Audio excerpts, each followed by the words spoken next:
6:43, welcome back. Kids are filled with questions and they want black and white answers. And when it comes to school, most questions are pretty easy to answer, but not when those questions come in the midst of a pandemic. In this segment of Raising North Dakota, we talk about how to prepare our kids for a school year filled with unknowns. This upcoming school year will be a unique, challenging year for students, teachers, administrators, and parents alike. And instead of asking if there will be more homework this year, our kids are asking questions like, will I have to wear a mask in class?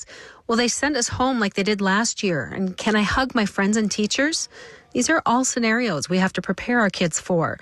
Pam Segnis is the director of the Behavioral Health Division, and she says that while the conversation will be different at every age, there's one positive train of thought to keep in mind.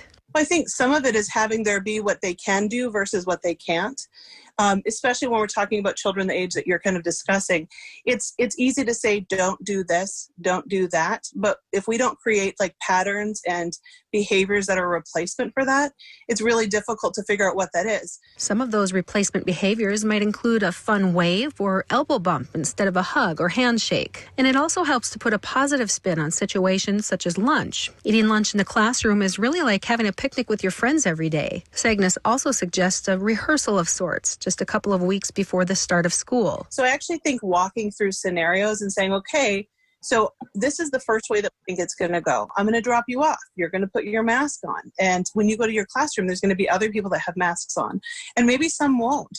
And the teachers might. And you kind of walk through the actual scenarios and talk through what it might look like. And that's where you're going to learn what their questions are and also kind of what their fears are. There are also skill sets we can teach our kids before school, such as setting our expectations around hand washing, how often, when to use hand sanitizer, and how to use hand sanitizer. I think as a parent, it's comforting, too, to know that you can kind of build that skill set before they're in a room with, 15 other kids and everybody's trying to do that together. And together, Segnis says we can best prepare our kids by listening, talking about the different scenarios they might experience this year, and being honest.